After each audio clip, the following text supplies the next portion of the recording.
Assalamualaikum warahmatullahi wabarakatuh. Yang dihormati Cikgu Izhan bin Ibrahim, rakan-rakan guru semua. InsyaAllah hari ini saya akan buat sedikit perkongsian berkaitan taklimat pembugaran kepada sekolah-sekolah dalam Mesir yang saya terima pada 10 Mei yang lepas untuk disebarkan kepada pihak sekolah lah. Okey, sebagaimana yang sedia kita maklum, kita dah tahu berkaitan kita setiap kali mesyuarat kita dah beri maklumat berkaitan dengan PSC. Apa yang dimaksud dengan PSC? PSC ni adalah singkatan kepada Professional Learning Community. Okey, kita akan tengok lah. Semua cikgu dah tahu. Tapi hari ni kita buat kata orang, kita hangatkan balik apa yang dikatakan tentang PSC lah.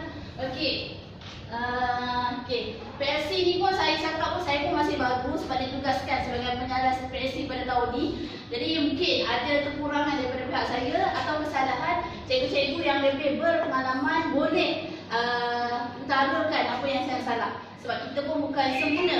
Sama-sama kita perbaiki, mempelajari apa yang akan diutarakan nanti. Okey, kita lihat. Ni apa yang saya kata ni berdasarkan pada KPSC, Professional Learning Community, komuniti pembelajaran profesional lah. Okey. Sebagaimana kita maklumlah, kita sebagai seorang guru memikul tanggungjawab yang sangat berat lah. Kita dulu dah belajar di IPG ataupun universiti tentang teknik pengajaran. Maybe teknik-teknik kita pelajari itu sesuai untuk masa tu kan. Sekarang ni kita berada di generasi yang pelbagai, yang dihidangkan dengan pelbagai gadget dan sebagainya. So kita perlu memperbaharui kaedah pengajaran pembelajaran kita untuk memastikan generasi-generasi yang kita hasilkan daripada dunia pendidikan ini generasi yang berkualiti, bukan generasi yang kurang berkualiti. Okey, kita lihat sama-sama. Okey, apa yang dimaksudkan dengan PLC ni? PLC ni adalah sekumpulan guru yang komited dan berkolaboratif secara berterusan untuk meningkatkan kualiti guru dalam merealisasikan kemajanian murid. Yang mana apa yang dimaksudkan komited, cikgu yang punya komited dan kolaboratif ni adalah satu kerjasama dan kita nak menjagakan atau memastikan kemajanian pelajar tu menjadi seorang manusia. Kita hari ini mampu, kita tahu kan, mengajar, mendidik tarbiyah tu diberi maksud yang sangat luas. Kalau setakat kita ajar, kita ajar je. Tapi kalau kita sebut mendidik ni, kita nak hasilkan manusia yang ada tingkah laku, yang ada akhlak yang sesuai dengan tuntutan agama, khususnya kalau kita yang beragama Islam. Okey, kita lihat. Dalam PSC ni ada idea utama dia, tak nak cikgu baru sebagai satu benda baru lah yang perlu kita tahu. Yang pertama, idea utama dalam PSC ni adalah untuk memastikan pembelajaran murid. Yang mana guru perlu memastikan semua murid belajar berasaskan perkembangan murid. Contohlah kan, kita mengajar di kelas depan sistemnya lain, kalau kelas belakangnya lain. Contoh, kalau untuk tahun ni, kalau saya sendiri yang mengajar satu nilam tahun ni memang pelajarnya agak saya mengajar tahu, dia punya tahap, dia memang tahap yang sangat rendah. Sehingga kan kita sudah menulis yang kat depan kita dah bagi betul, bila sampai kat dia tertinggal sana memang membaca kurang. So kaedah kita bukan kita nak kerja silibus ataupun kita nak cemerlang, kita agak-agak dia boleh membaca. Sekurang-kurangnya mereka keluar daripada sekolah ni dia boleh jadi seorang yang tahu membaca, bukan orang yang mudah ditipu oleh orang sekeliling disebabkan kejahilan mereka, tak sekolah, tak belajar. Okey, seterusnya, kolaboratifnya adalah sekumpulan guru berkongsi amalan profesional untuk meningkatkan kualiti PGPC mereka. Maksudnya kita ni, macam saya pun walaupun dah berbelas tahun mengajar, tapi mesti kita ada kekurangan lagi kan. Sebabkan dalam dunia pendidikan ni, kita berhadapan dengan macam-macam cabaran. Ada orang kan, ditambah dengan isu family dan sebagainya. Kadang-kadang kita berhadapan dapat pelajar. Kalau awak dapat pelajar, tahun ni dapat pelajar yang okey-okey. Tapi bila dapat pelajar yang kurang, yang bermasalah macam-macam, khususnya saya tengok tingkatan 1 tahun ni memang mencabar lah. Kita terima yang macam-macam kan. So kita kena pandai lah. Saya pun tak pandai, tapi kita sama-sama belajar. Okey, seterusnya, fokus kepada pencapaian. Memastikan pembelajaran berorientasikan peningkatan pencapaian murid ke tahap yang lebih tinggi. Kalau sendiri sekarang kita ABC kan, anak bijak lagi cerdik kan. Bukan kita nak budak bijak dia, maksudnya budak tu boleh lagi bayar. Dah malam. ABC. ABC BBC. Oh, gitulah. Terima kasih lah. Saja itu sebab saya nak tengok audiens tu. Okey, konsep PLC ni ada 3 rakan-rakan guru semua dia ada ringkasannya PIS untuk fokus, improve dan share. Apa yang dia maksudkan fokus? Pendekatan kepada kepentingan data, intervensi berfokus pada pemantauan yang berterusan. Kemudian improve, mempercepatkan proses pembetulan dan penambahbaikan. Kemudian share, perkongsian pengalaman, kepakaran dan amalan terbaik. Okey, sebelum ni memang kita dah buat PLC. Cuma kita lebih tertumpu, kita bincang macam tu saja. Sebenarnya, apa yang menjadi idea utama atau elemen-elemen yang dimasukkan dalam PLC ni banyak. Cuma kita tak mempraktikkan secara semua sekali lah. Tapi yang ini saya nak lebih tekankan kepada listen study. Kita akan tengok lagi. Laju ke? Kita nak kejar dah 2.5. Okey, proses pelaksanaan PLC. Yang pertama, kenal pasti masalah punca. Merujuk isu dan masalah dalam pengajaran, pembelajaran yang telah dikenal pasti oleh guru, bentuk kumpulan. Fokus dan memahami masalah yang ingin diselesaikan. Okay, PLC ni kita bukan buat ramai-ramai macam ni. PLC yang sebenar di dalam komuniti yang agak sikit, dalam 8-12 orang sahaja. Yang mana kita akan berkongsi yang sebagainya. Okay, so kita tahu isu, contohlah. Kalau dalam matematik, isu apa yang boleh kita utarakan? Cikgu matematik mana? Sifir. Sifir. Cikgu ajar apa dia? Matematik. Yang isu dia. Pelajar tak menghafal sifir kan? So bagaimana isu kita bincang? Kita bincang kalau yang kita nak utarakan ini adalah pasal listen study. Kita isu dia sifir. So kita akan ambil seorang cikgu yang lebih pengalaman lah. Yang kita akan buat satu pemerhatian berdasarkan dia mengajar. Nanti saya akan cerita, okey. Jadi fokuslah apa yang masalah belajar. Untuk agama Islam, isu dia solat kan? Budak tak nak solat, apa isu dia? Ustaz Nazri dia orang pakar, dia boleh macam mana dia nak kawal budak sebaik. Kita boleh tengok dia punya pengajaran ya. Siapa yang belum ustazah tu boleh masuk kelas dia nanti. Okey, seterusnya strategi. Okey, tetapkan matlamat yang hendak dicapai. Pilih alat kolaboratif yang sesuai untuk dilaksanakan. Laksanakan aktiviti secara kolaboratif, kumpul data maklumat yang diperoleh berdasarkan fokus perbincangan, melaksanakan penyelesaian masalah, membuat rumusan masalah, rumus analisis semua dapatan daripada aktiviti yang dijalankan. Nanti kita tengok berkaitan dengan tadi. Kemudian perkongsian.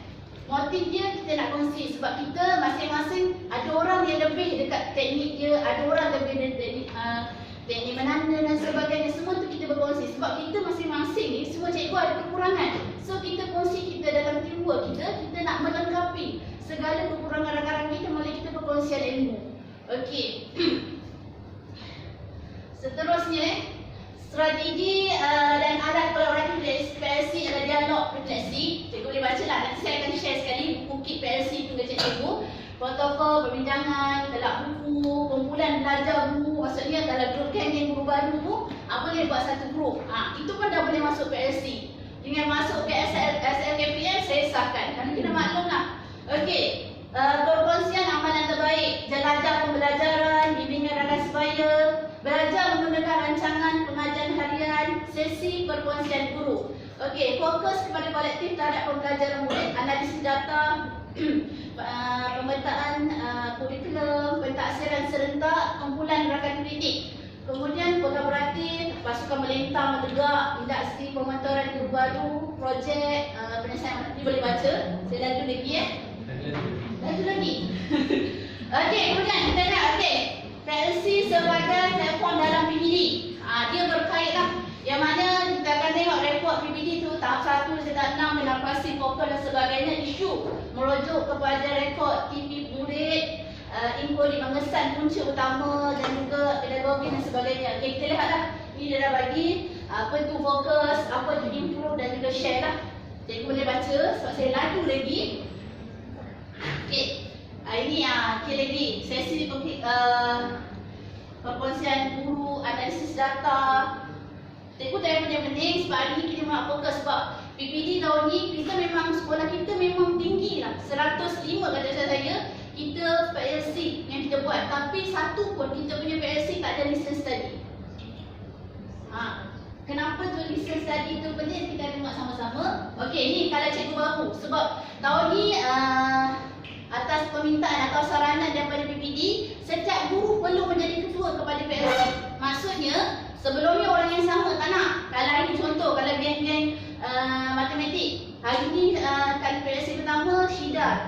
akan jadi ketua. Okey, kemudian kita akan beralihlah ke orang lain.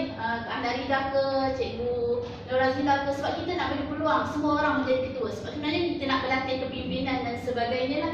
Okey, cara nak masuk dia dalam SPL KPM ni, dia PSC tak banyak. Kalau untuk SLP dalam lebih kurang 4 kali kata saya. Tapi yang kita, sekolah kita dia nak 2 kali sebulan kan. Okey, kita lihat masuk daripada SLKPM, masukkan IC, ketua yang masuk PSC dan sebagainya. Sila pastikan orang yang memasukkan ni awak kena klik status pelaksanaan itu telah dilaksanakan. Sebab kalau tak diklik status pelaksanaan tidak dilaksanakan, status PSC tu tak akan masuk kepada saya punya dashboard saya untuk saya disahkan.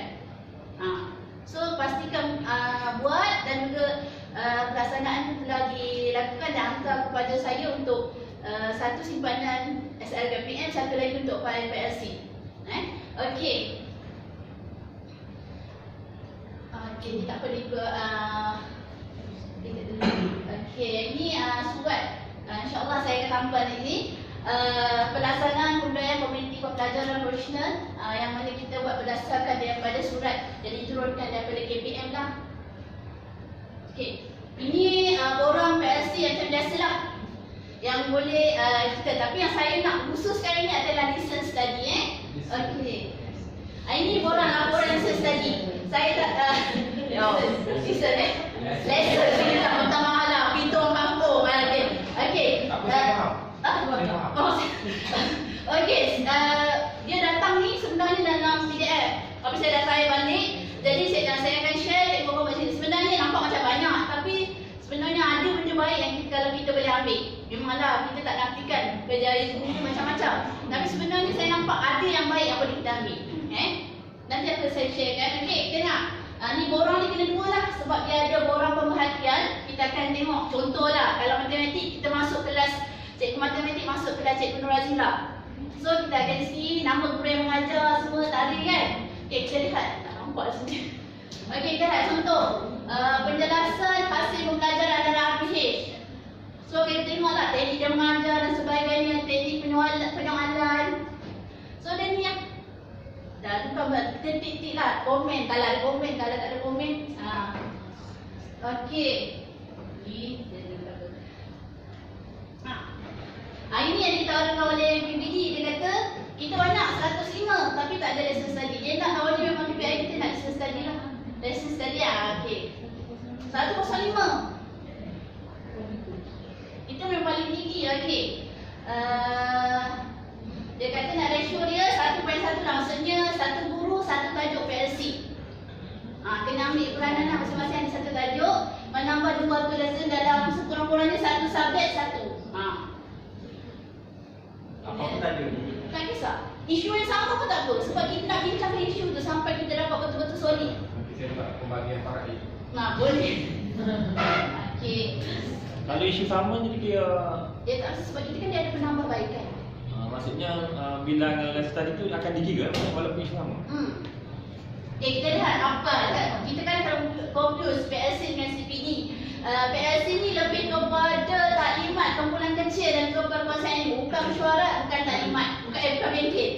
Sebab dia kerjasama, berkongsi pengetahuan dan kepakaran, membangunkan strategi pengajaran, menumpukan pada peningkatan hasil pembelajaran pelajar lah. Dia punya kadar dia 8-12, tak boleh sampai lebih pada tu. Okey, kalau CPD ni semua dia boleh melainkan mesyuarat lah.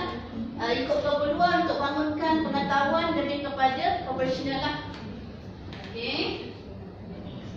Satu lagi yang ditegur dalam taklimat yang diberikan, PLC tu kalau boleh tajuk tu biar yang betul lah. Sebab dia kata banyak kan tajuk macam-macam yang ada dalam bila didaftarkan nanti. Okay, PLC tu subjek tajuk lah. Kalau PLC lesson study ni bahasa Melayu, cara menulis objektif dalam RPH. Okey, kita kenal sikit dengan berkaitan dengan lesson study tu. Okey, apa tu? Okey, lesson study ni adalah satu model perkembangan profesional guru kat Jepun. Jepun dah hampir seabad telah diamalkan kat Jepun ni, yang mana sebagai profesional guru-guru di Jepun. dia amalan berterusan di sekolah dan juga semua peringkat negeri dan juga daerah. Yang mana dia orang dah praktikkan lama. Okey, lesson tadi ni amalan guru secara kolaborasi, merancang, menyedia rancangan mengajar, membuat pemerhatian terhadap pengajaran guru, membuat refleksi terhadap PMP dan seterusnya, mengubah suai dan menambah baik rancangan mengajar. Konteks dia sangat mudah je. Banyak-banyak dah cakap, kita nak tengoklah seorang mengajar nak baiki teknik pengajaran kita. Itulah. Okey, kita lihat kitaran je lah. Langkah kita buat mestilah kita buat RPS ada objektif kan. Okey, kita rancang sediakan RPS secara kolaboratif. Kita buat pemerhatian pada guru, pengajaran guru. Kita buat refleksi PDP dan ubah sesuai untuk tambah baik RPS. So langkah ke-6 kita boleh ulang balik 3 hingga 5. Walaupun kita nak tajuk yang sama pun boleh. Sebab isu tu yang kita bincang nak tambah baik kan.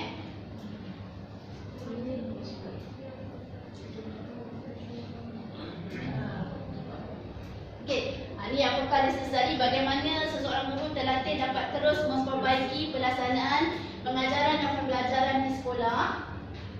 Okey, maksudnya dia rancang, berhati, buat refleksi, ubah suai rancangan mengajar. Ini kata-kata seorang tokoh dari baca Jepun. Saya nak baca pun susah kan, saya pernah baca kata salah layout kan. Nah, ada cikgu biar ada kat sini. Tak apalah. Dia secara umumnya lisensari yang berkesan dia dapat kita memahami subjek apa tu isi kandungan dan juga pedagogis ke arah yang tulisannya ada bebas. Baik, okey. Okey, lesson study. Okey. Perlu dilaksanakan secara sistematik dan teratur agar guru-guru yang terlibat mendapat impak yang sewajarnya. Keberkesanan bergantung kepada penglibatan guru secara sepenuhnya dengan kerelaan hati. Okey, pada dasarnya kita tahu, saya tak nafikan bebanan kerja semakin hari semakin banyak. Tapi inilah, saya pun kadang-kadang kita akan rasa down dan sebagainya. Tapi kita ingat, sebagai seorang pendidik, kita ni bawa tanggungjawab yang besar. Bukan setakat kita nak makan gaji kan. Tapi sebenarnya kita buat tanggungjawab yang kita patutnya bersyukur. Sebab seorang pendidik ni, kita pahala yang kita dapat tu sangat besar lah. Sebab sama mati pun, lagi mana orang amalkan apa itu, kita akan dapat pahala kan. Kita sebenarnya tengah membuat satu pelaburan lah. Pelaburan yang lebih besar untuk yang akan datang. Okey. Okey, kita lihat kita dia. Okey. Belajar, kita rancang, mengajar. Lepas tu reaksi kita belajar lagi, proses dia. Sekali kita akan berpusing je lah. Sampai kita betul mahir dan sebagainya. Okey, macam saya kata tadi, tentukan objektif dia, bina, ajar atau perhatikan pengajaran lah. Maksudnya kita masuk ke kelas orang lain, kita tengok orang yang lebih berpengalaman mengajar, kita ambil apa yang baik dan sebagainya. Kita nilai, kita ubah rancangan mengajar.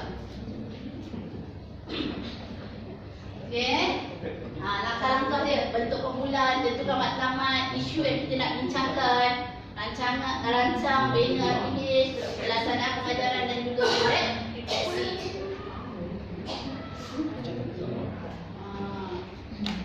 Kita kenal pelajar yang masalah dan kenali pelajar, masalah dan kekuatan. Kita belajar dulu, kemudian apa yang kita buat kan? Nanti kumpulan, kaji, matlamat, kurikulum, sukatan, bincang, masalah pelajaran, tentukan matlamat yang tidak dicapai. Lepas itu kita rancang, rangkai topik konsep, pemilihan strategi dan uji dari. Uji dari itu. Berarti uji kita lagi. Okey, pilih unit bincang masalah pelajaran. Contoh, macam tadi matematik kita isu sipil kan. So, rancang-rancang macam mana kita nak budak boleh hafal sipil. Sebenarnya kita teknik dia kita pastikan semua kita letak sipil tu tepi ke biar budak nampak lah mana sebab kita nampak budak ingat ke dan sebagainya. Jangkakan respon pelajar semasa proses pengajaran, bentang dan lihat semula strategi pengajaran dengan teliti. Okey. Kemudian kita perhati perkembangan pelajar, kumpul data untuk refleksi lah. Okey, laksanakan pengajaran dengan kehadiran kumpulan dan guru-guru lain digalakkan. Maksudnya ada cikgu lain. Bak kata senang kita datang tengok orang mengajar lah. Kalau cikgu tak faham, maksud kita, tapi bukan kita tengok-tengok saja, tapi kita kena isi borang lah. Kita nak nilai apa ada kekurangan atau kekuatan atau kelemahan dalam pengajaran seseorang. Okey, perbincangan aktif, refleksi mendalam berserta bukti, bersifat profesional, perkongsian pemerhatian, meliti semula hasil pembelajaran. Penerangan cikgu boleh baca di saya share. Kita nak laju kan? Laju lagi? Okey, pakar rujuk hendaklah bertindak sebagai moderator, pemudah cara dan pembukaan pandangan serta cadangan dan sesi refleksi. Nak mudahlah. Langkah pertama saya lebih sarankan kita pergi kita masuk pengajaran ketua panitia lah kan. Diorang lagi yang berpengalaman kan. Jadi kita mulakan pada kita pergi masuk pengajaran panitia tu. Kalau macam kita sesi petang, kita boleh pergi sesi pagi lah tengok pengajaran dia. Okey, kita lihat.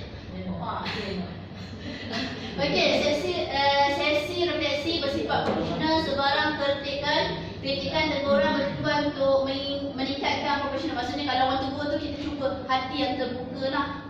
Okey, komen hasil terbuka ke hati yang terluka? hati yang terbuka, tak perlu terluka. Tak apa, kalau luka kita kena apa tu? Solitik. Solitik pun boleh lah. Okey. Kita pengurusi pakar rujuk mestilah guru IIT berfikir secara mendalam semasa sesi refleksi melalui teknik penyoalan isu-isu yang kritikal. Kalau macam petang ni kita ada adik-adik baru yang fresh, siap ada master lagi, boleh berkongsi lah. Sebenarnya si pakar-pakar rujuk ni, diorang ni lagi banyak. Okay, saya boleh balik ni, contoh dia macam ni, dua orang yang berbeza. Tak payah lembut. Okey, kita lihat sekitar pengamalan lesson study ni dekat dunia pendidikan. Kan negara kita je sebelumnya saya tengok dekat Jepun pun dari budaya dan amatan dia tahun 2007 lagi. Kemudian dekat mana Amerika Syarikat pun dijadikan untuk perkembangan profesional guru dia lah. Seterusnya dekat Hong Kong pun ada, dekat Thailand pun ada, dekat Brunei pun ada. Ni dekat Australia. Malaysia. Sudah lama. Malaysia lagi. Seterusnya dekat mana ni? Saya tak nampak. Afrika. Negara Afrika pun ada juga. Ni dekat mana ni? Ni dekat Thailand. Dekat jiran kita pun. Seterusnya dekat negara mana ni? Indonesia, Brunei saya tak dapat gambar. Singapura dan juga dekat Malaysia pun ada pada tahun 2004 lah. Tapi dia guna untuk pelajar sarjana dengan semua lah. Ni pada 2009. Cuma dikembang luas lagi, dia masukkan dalam diserapkan sekolah dalam melalui PLC lah.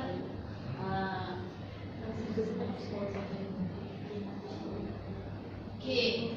Dia lesson study ni perlu dilaksanakan secara sistematik dan teratur agar guru-guru yang terlibat dapat impak yang sewajarnya. Keberkesanan itu bergantung kepada keredaan hati kita lah. Okey, bab kata ni lah. Boleh baca kan? Cikgu boleh baca lah. Saya baca jika salah cakap kan. Bagaimana cikgu nak improve tanpa kita buat kajian bismillah dan sebagainya. Itu saja.